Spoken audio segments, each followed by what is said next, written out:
Okay, welcome to Aches and Pains Month. I am chatting with Toni Chambers. Toni, do you want to tell us a bit about what you do?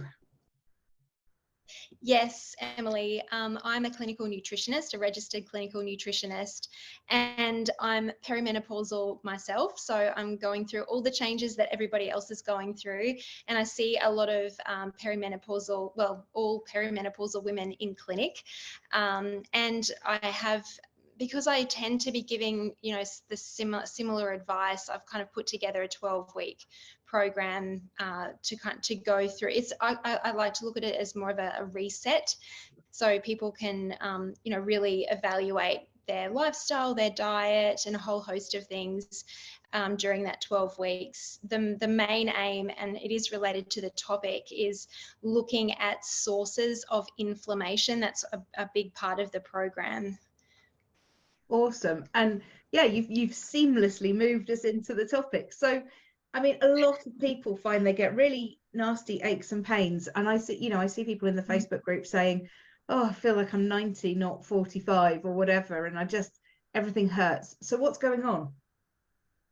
Yeah, well, what's going on is obviously we've got that hormonal change. So we've got the fluctuate in perimenopause anyway. We've got those fluctuating, but actually gradually kind of declining levels of estrogen and declining progesterone.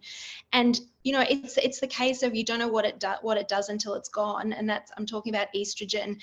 And there are estrogen receptors all over the body. And if I'm talking about joint pain, there are even estrogen receptors in our joints, and what that does is it protects us from inflammation. So when estrogen starts to decline, then we lose that protection. And of course, that protection is not just in the joints, but it's throughout our whole body. So we can absolutely feel pain throughout our whole body. We can start to get other symptoms of inflammation as well. So joint pain's a really obvious one, but bloating in your gut, or rashes, or food intolerances, other signs of inflammation as well. And weight gain and insulin resistance is huge. So the joint pain is just one example of estrogen's your loss of protection with the loss of estrogen. So, coming at it from like a nutritional point of view, what can we do to, I guess we're wanting to combat the inflammation rather than necessarily suddenly magic more estrogen in, but if we can get on top of the inflammation. So what things do we want to be doing to help that? The most powerful thing that I see in clinic that works every time with everybody is an anti-inflammatory diet. So, and it's essentially the Mediterranean diet. But even just without any supplements, people always say to me, "What supplements can I take to fix this? Do I need to go on HRT?" And absolutely, certainly, some people do need to go on HRT and do need to take supplements. But the first step for me is diet. So just overhauling your diet. So cutting out the alcohol, cutting out the sugars, the processed foods. Those horrible industrial seed oils are highly inflammatory. So things like canola oil and soy oil, and things like that are very cheap to use, but not very inflammatory.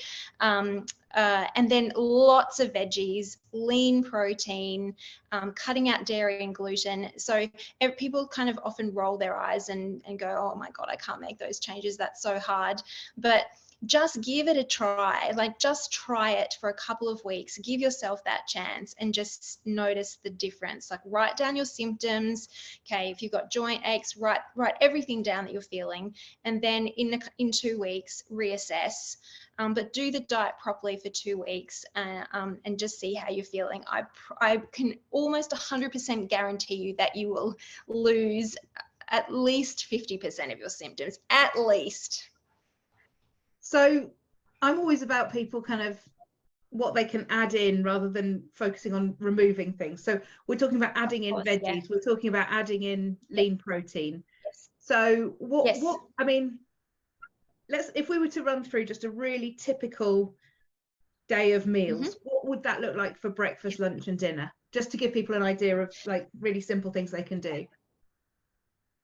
Sure, yeah. So veggies with every meal, and I know that kind of goes against what we've kind of maybe been brought up with, but like, so you can have some yummy mushrooms and spinach and garlic with olive oil, with 2 poached eggs and some avocado on some nice fresh sourdough bread. That's a beautiful breakfast.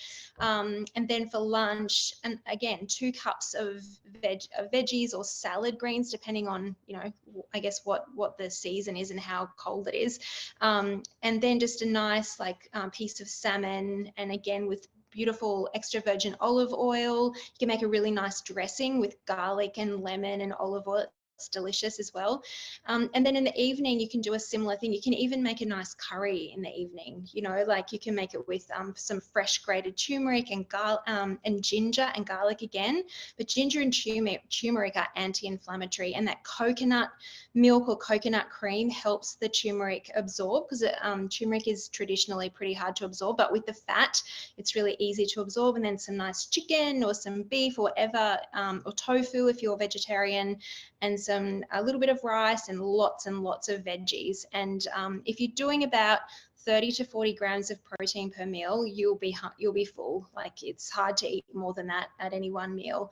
And if you're not, having alcohol for a little while, you can, fancy it up, and you can get a wine glass with some, bubbly water and some mint and some lemon or lime and just kind of some ice cubes, and you can feel like you're joining in. Yeah, that's suddenly, like, the way you put that, it all feels like fun and nice. Rather, sometimes when people sort of go, oh, I probably don't have this because probably that's gonna, and that's why I always focus on what we can add in. And the way you've described that, I'm like, oh, this sounds really doable. This sounds good. I could make a big batch of veggie curry with maybe some chicken in there or some pulses or whatever. And I'm like, oh yeah, I could do that. Whereas sometimes, I sort of, when you see these things in a magazine, they just go, yeah, here's your meal plan, and you're like, yeah, I'm hungry even just after day one. Exactly. And I heard this thing once, and I really love it. It's, you go to a party and someone offers you a glass of alcohol or something, and instead of saying, oh, I can't have that, it's kind of, I prefer people to say, oh, I don't have that. As in, it's not like something is happening to you. It's more like you've made a choice. And actually, if you try it for a couple of weeks, just kind of modifying your diet. So you take a few things out, you put a few things in, and you try it for a couple of weeks. Then at least you've tried it, and you probably, with the improvement in symptoms, you'll probably want to do that more often. So it'll be like, no, I don't drink alcohol, or I don't drink wine. I prefer whatever, the bubbly water or the kombucha. And it's, you've absolutely touched on something really important there. It's the language that we use to ourselves, because as soon as we say I can't, or I'm giving up, or all that sort of really diety language, that's all about, oh, I'm being good and stuff like that, it's like that's taken all the choice away from us, hasn't it? It's not put us in control. Absolutely. Yeah, absolutely. And the choice, I guess, is, yes, okay, so we've been having this diet, whatever we've been eating for however long, but actually to eat fresh meats and veggies and olive oil and to feel healthy is just such a positive choice as well. Yeah, exactly. That's what I mean. And by using the language that makes it our choice, it empowers us and it puts us back in control, rather than, the kind of the whole weight loss diet world, which puts them in control and takes us out of control, kind of thing.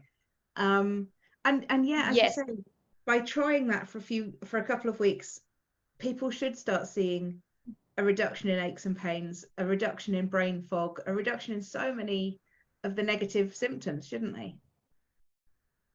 Yes, absolutely. And, whilst maybe not everything will go, within a couple of weeks, you will definitely start to see some improvements, and you'll know whether you want to continue to be like that. And what I say to my ladies as well is, okay, so you know what doesn't feel good now, you know what feels good, and you know what doesn't feel good.